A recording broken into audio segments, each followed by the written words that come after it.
Hello everyone, it is I, Mike V. Hope you are having a wonderful day today. In this short video, we're going to be taking a look at an introduction to table game etiquette.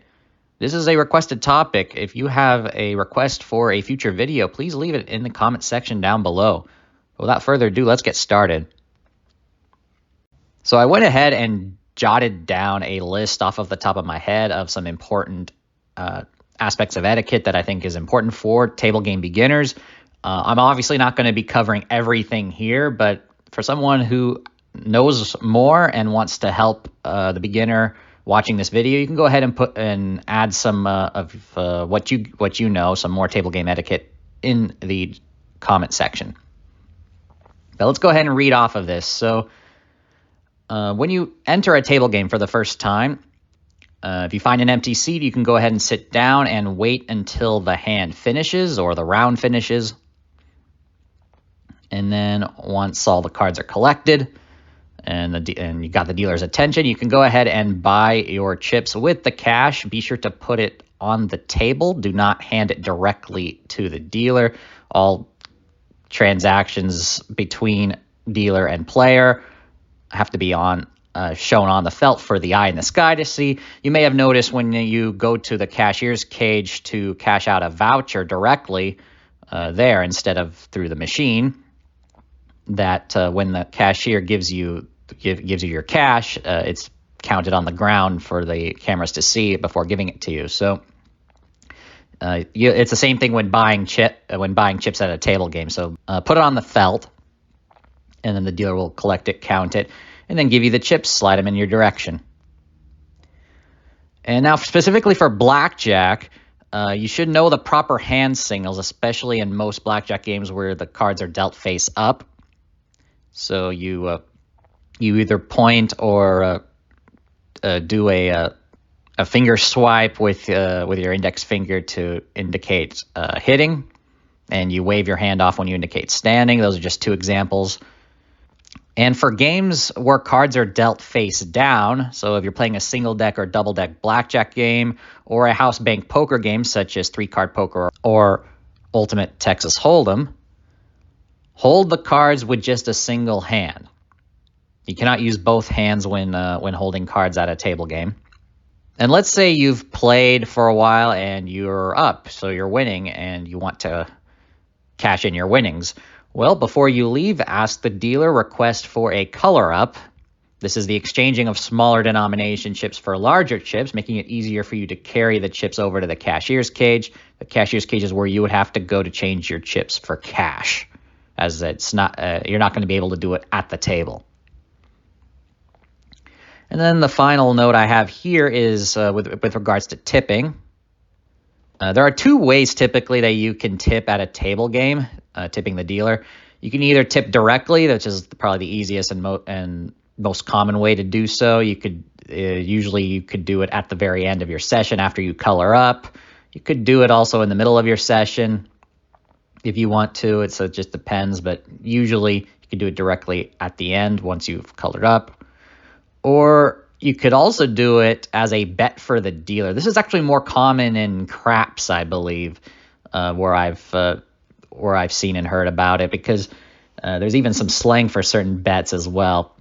For example, in the game of craps, there is a slang that is called a two-way yo. That means that you're betting on the 11, which yo is slang for 11. It's one of the center bets, so you're betting two bets on the 11, one for you and one for the dealers. So that's just another way of tipping, is making a bet for the dealers, and the dealer takes the winnings if you win. Finally, let's go to the next slide, which is actually the final slide for this video, and that is on the poker room specifically. I have 3 bits of information. Obviously, there is much more that could be discussed here, but I wanted to keep the video short. But if you're in the poker room, you're playing poker against other players. Here's a few bits of information here about etiquette and general rules, house rules rather, for most poker rooms. Protect your hole cards, and make sure you keep them on the table. Don't bring them outside the table. Don't hold your cards against your chest or anything like that. And once you've looked at them after they were dealt to you, put something on top of your whole cards to protect them so that the dealer doesn't think you folded and then take your cards once it's your turn. Usually just putting a chip on top of them does the job. Some players will have a souvenir or some other figurine to use as a card protector instead of a chip. But if you don't have that, just take a chip from your stack and put it on top of your cards to protect them. And next, for bets or raises, move your chips into the pot in one motion or verbally announce the amount. So let's say you're in a hand and you're in the middle of a betting round. Someone bets $10 and you want to raise and make it $30. So you would either have to take the $30 in chips and push it in one motion, or you announce verbally to the dealer your intention to raise and put $30. So you could say raise to 30 or raise 20 more. And then after you verbally announce your intention, it is binding, and therefore you can make multiple motions with your hands to get the chips needed in to complete the raise. But if you're not verbally announcing your intention to bet or raise, you have to make sure the chips go in one motion. Once the chips go in one motion, you can't go back to your stack to add more. Your act of betting or raising is now complete. And finally, the other one I'm going to discuss here today is about tipping when playing in the poker room. This one's actually much easier than in the regular casino floor.